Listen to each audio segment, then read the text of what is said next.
In this video, I will show you how to view SERP features in position tracking in Semrush. First, log into your Semrush account.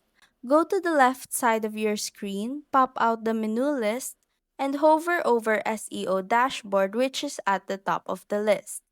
A pop-up will appear. Scroll down and click on position tracking. Next, under the list of projects, click on the country hyperlink. On the top row of options, locate SERP features. Click it and a drop-down menu will appear. Here you will see three options: Local Pack, Hotels, and AI Overview. You can customize these based on your preference to focus on the specific SERP features you want to track, giving you a clear view of your search visibility and competitive landscape.